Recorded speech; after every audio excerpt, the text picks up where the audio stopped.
18h à Kinshasa, 19h dans l'est de la République démocratique du Congo. Heure à laquelle nous vous convient sur cette tranche Kinshasa direct avec les députés nationaux Jean-Baptiste Mouindo Kassekwa.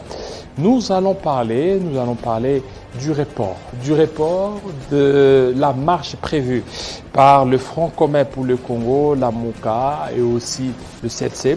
Une marche qui était prévue pour ce 6 et reportée pour les 13. Pourquoi cela? Et aussi le retour du chef de l'État, Félix-Antoine Tshisekedi Tshilombo, où on a vu des députés qui ont séché leur plénière pour aller recevoir le président Félix-Antoine Tshisekedi Tshilombo. Voilà, mais bien avant cela, nous avons Bédrine Kenge pour les grandes lignes. Bienvenue à vous, Bédrine. Merci. Les grandes lignes de l'actualité, c'est tout de suite.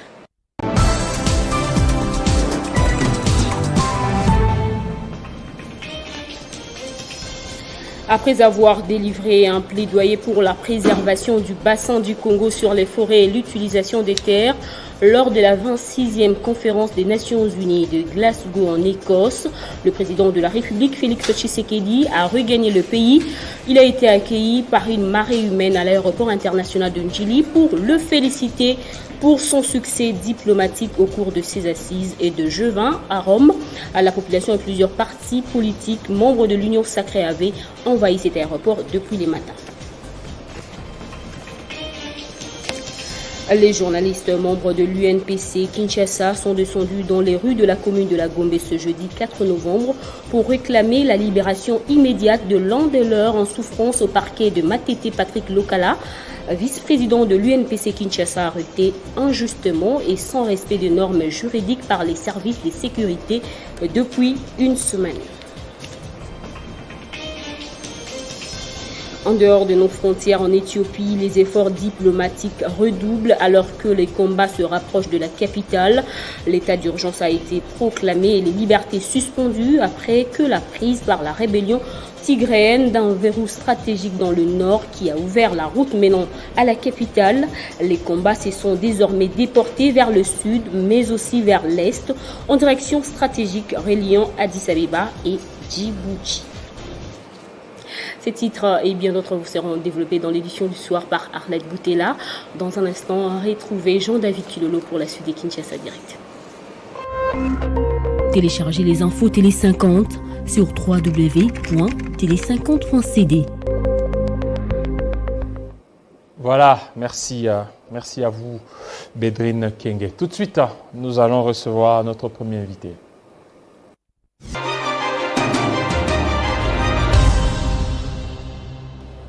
Voilà, nous allons en parler avec les députés nationaux.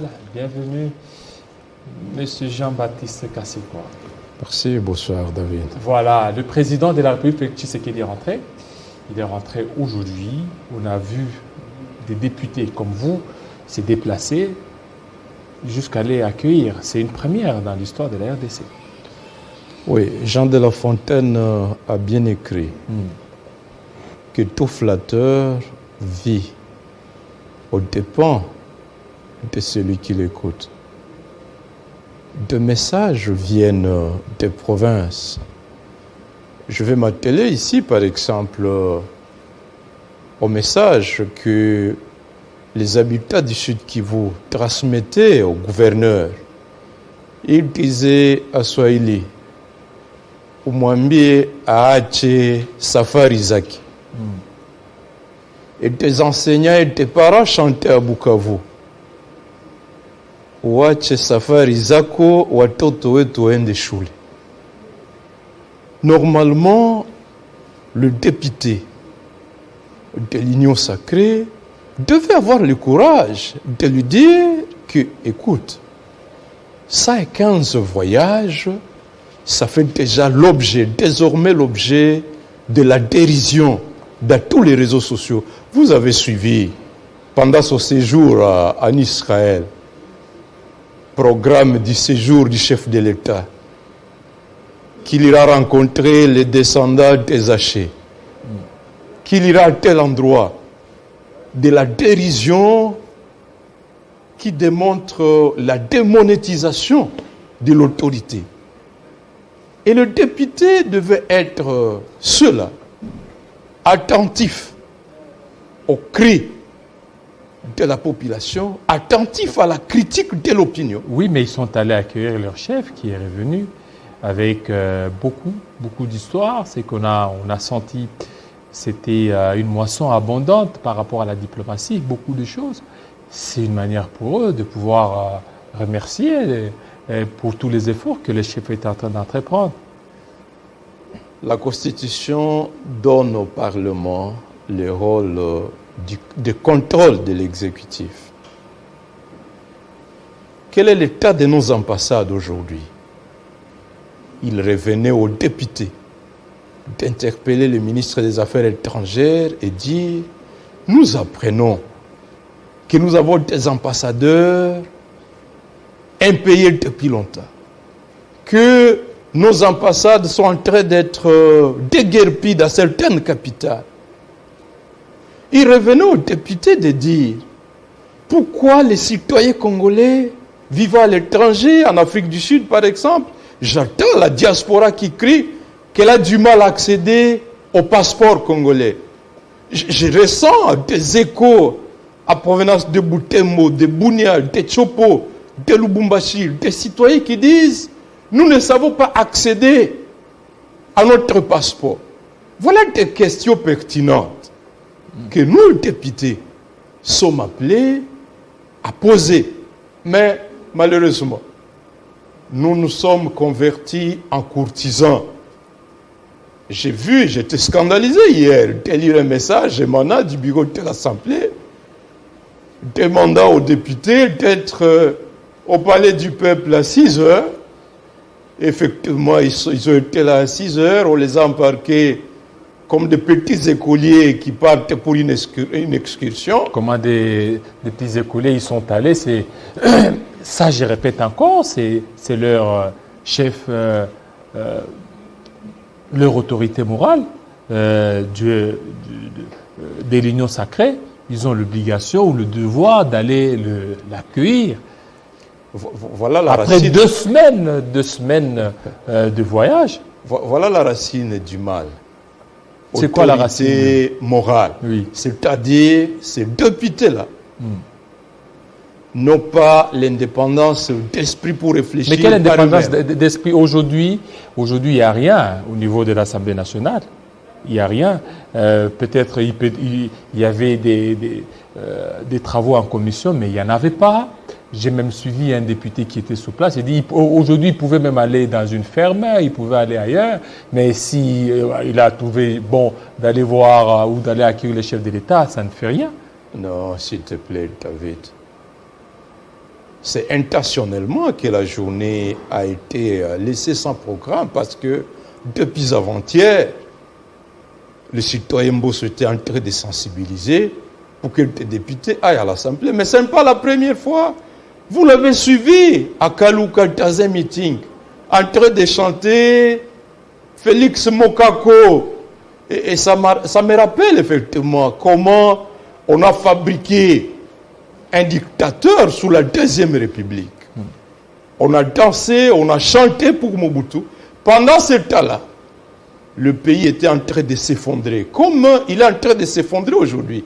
Est-ce que tu sais que pendant qu'ils sont là en train de danser, de jubiler à Boulongo, 3 citoyens congolais ont été tués à 12 heures.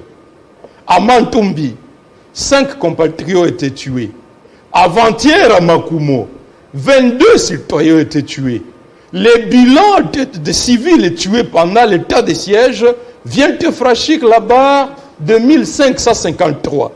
Pendant ce temps-là, comme prof Kalele l'a écrit, Kisasa Bisengo, Itorina Mawa. C'est ça la balkanisation. Quel est le sentiment que cet habitat de commande a?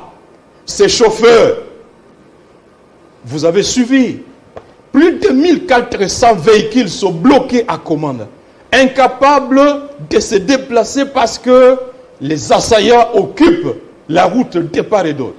Quel est le sentiment que ces chauffeurs ont lorsqu'ils voient leurs compatriotes de Kinshasa dans la distraction totale, dans l'insouciance, Comme si les calvaires qui se passent à Bukavu, vous avez suivi ce qui s'est passé à Bukavu hier. Le pays devait être en deuil. Le drapeau serait en berne aujourd'hui. Et dire, 18 Congolais sont morts hier à Bukavu, parmi lesquels 2 militaires et 1 policier, des innocents. Nombreux sont tombés sous les coups, sous les champs de bataille à Beni. Le drapeau serait en berne. Et on devait se dire, que pouvons-nous faire pour venir en aide à ces nombreux déplacés? Mais j'apprends, on distribue de l'argent des députés, carburant pour aller mobiliser leurs bases à Vultenaké chaleureux pour les succès diplomatiques. Mais dis. Il y a des succès diplomatiques qu'il faut saluer, non? Mais pourquoi vous voyez toujours le mal? Il y a un succès diplomatique, il y a même l'argent qui a été récolté par rapport à ce voyage du chef de l'État. C'est une manière pour l'Union sacrée de pouvoir manifester leur joie en allant accueillir le chef de l'État. Mais David, on a promis qu'un de ces voyages viendrait la manne pour soutenir la gratuité de l'enseignement.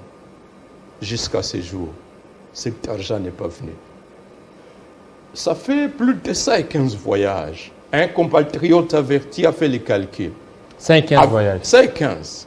Si on fait une moyenne de 4 jours par voyage, d'ailleurs ce voyage ici vient de prendre 2 semaines. 115 multiplié par 4, ça donne 460. C'est plus d'une année. 1 année et 3 mois. Pour 3 ans d'exercice de pouvoir, vous passez 1 année et 3 mois, c'est-à-dire 15 mois en dehors de votre pays. Et quelles sont les retombées de ces 115 voyages? Combien d'investisseurs se sont établis en Bushima, ou à Chikapa, ou à Lubumbashi? Combien d'investisseurs? Quel est le soutien que nous avons reçu? Même dans le secteur de la sécurité, notre pays est en crise. Le nombre de morts, je venais de te parler tantôt. Qu'est-ce que ces voyages diplomatiques ont apporté? Rien du tout. Ça n'a rien apporté. Ces voyages diplomatiques, rien. Mais avec ce qui se passe au niveau de COP26, avec ce qui se passe aussi là où il a été à Rome, il a été presque partout, c'est qu'il y a des choses qui sont en train d'être faites. Non. Parce que vous voyez toujours le mal, alors qu'il y a vraiment des avancées significatives dans les voyages du chef de l'État. Non. Nous sommes en train de vivre un leadership extraverti. Extraverti. Qui veut attirer l'attention de l'extérieur plutôt que de se mettre à chercher le soutien, l'adhésion des populations congolaises. La capacité diplomatique d'un pays ne dépend pas du nombre de voyages. Il y a des chefs d'État qui se déplacent moins, qui laissent le gros du travail à leurs ambassades, à leurs ministres des Affaires étrangères, et qui récoltent des dividendes inestimables. Il y a des ressources, des facteurs clés qui font la force d'un État dans les jeux diplomatiques. Il y a par exemple le caractère démocratique du régime. Lorsque dans un pays, les élections sont organisées de manière crédible, transparente, la passation du pouvoir s'est faite de manière transparente. Comme ici chez nous à RDC.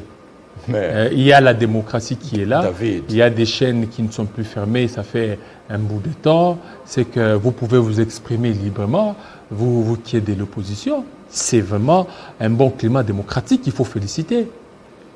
Nous n'avons pas félicité qui que ce soit. Nous sommes une nation qui se bat au quotidien pour la liberté. Je suis élu de Goma. Par moment, il m'arrive de franchir la frontière, de donner cours au Rwanda. Et je sens l'horreur du silence. Un peuple privé de parole. Et je me suis toujours dit, il est difficile pour un Congolais de vivre là-bas parce que nous avons arraché notre droit à la parole et personne ne pourra nous la ravir. Mais combien de manifestations sont réprimées? Des manifestations. Mais oui, ce samedi, nous allons enterrer notre camarade David Kalala, qui a été abattu les 16 derniers dans une manifestation. C'est ça la démocratie. Ici à Kinshasa ou ailleurs? C'est ici à Kinshasa. Lors de notre marche avec Martin Fayoulou, de son retour, n'est-ce pas, délimité au point de chute de la marche, eh bien, il a été agressé.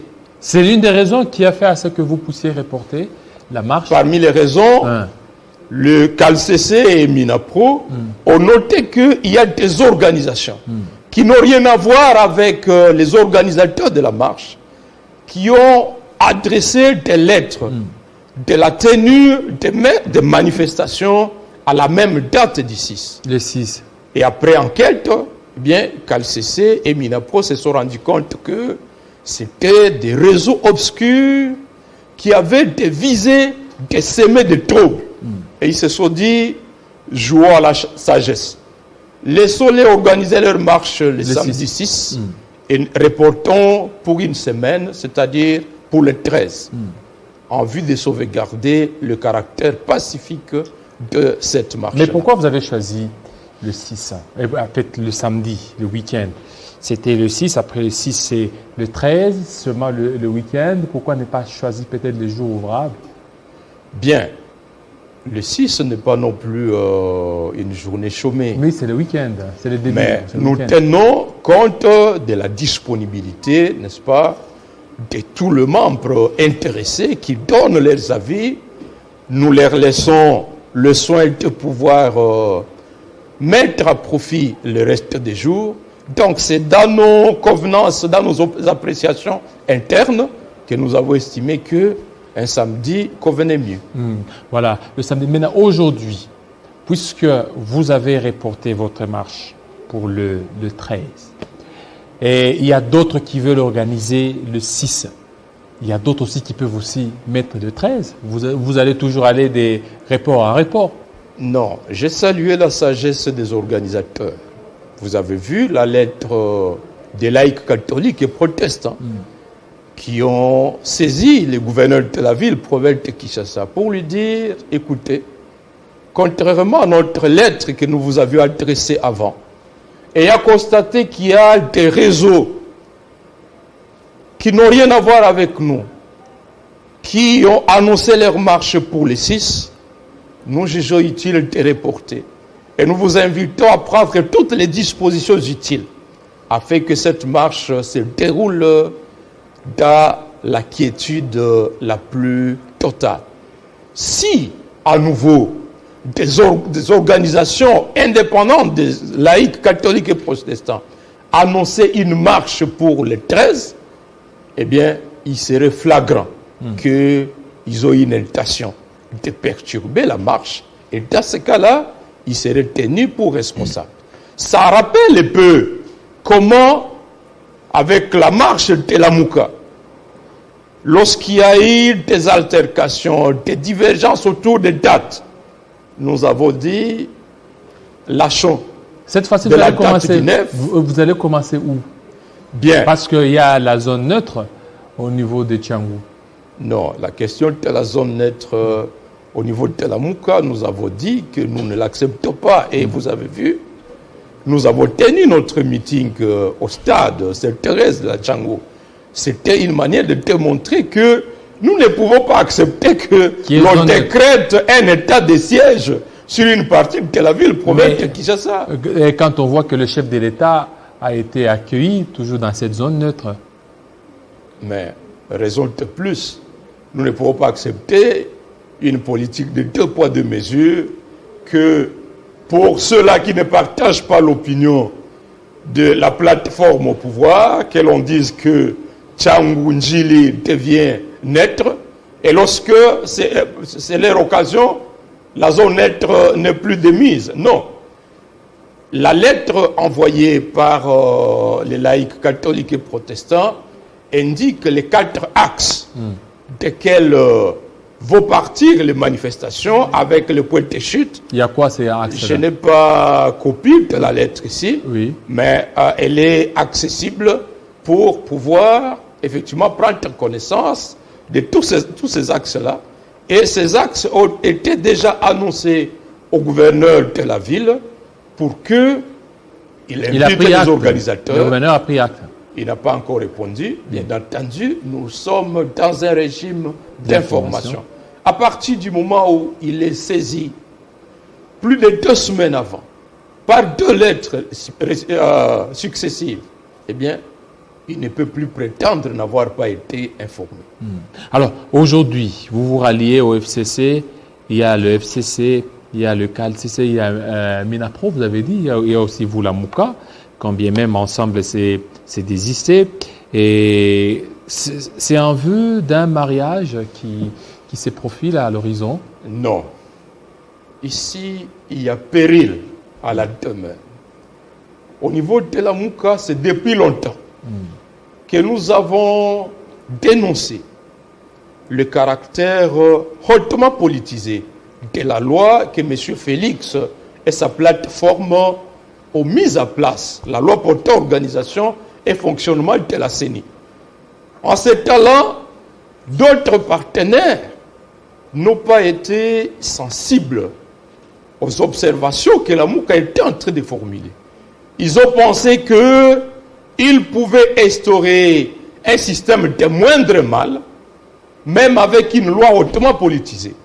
Comment hautement politisée? Lorsque l'article 10 consacre que le bureau de la CENI est composé de 7 membres, dont 6 viennent de formation politique, la Mouka a dit, même si l'on désignait le pape comme le seul membre indépendant contre 6 désignés pour être au service de leur famille politique, même le pape se retrouverait roulé par les 6. Aujourd'hui, avec la composition de la CENI telle qu'elle est, tous les autres, même les confessions religieuses, se sont rendus compte qu'effectivement, les décors de la tricherie sont plantés. Et il est illusoire, ce serait naïf que de s'imaginer qu'avec une CENI mise à place par la tricherie, qui incarne déjà la fraude, il serait naïf de s'imaginer qu'une CENI mise à place dans ces conditions-là peut organiser des élections crédibles. Je vais vous donner des cas, des illustrations. Dans cette CENI, vous retrouvez un membre élu de mon parti, que le parti avait déjà désavoué parce qu'il a adhéré à l'union sacrée. Et il se retrouve membre de la CENI au compte de l'opposition. Et on pose la question à celui qui était président de la commission dite paritaire. Encore que cette commission-là n'a rien de paritaire. J'ai été scandalisé. Je salue ici le courage d'un collègue, Willy Bolio, qui a porté plainte contre le citoyen Mbosso et contre le citoyen Mbata. Parce qu'il a été cité dans une chaîne de radio qu'il a fait partie de cette commission paritaire, alors qu'il n'en avait jamais été informé. Il n'a participé à aucune séance. Mais dans les couloirs du palais du peuple, j'ai été choqué d'attendre que d'autres membres ayant été cités frauduleusement comme ayant fait partie de cette commission auraient été abordés.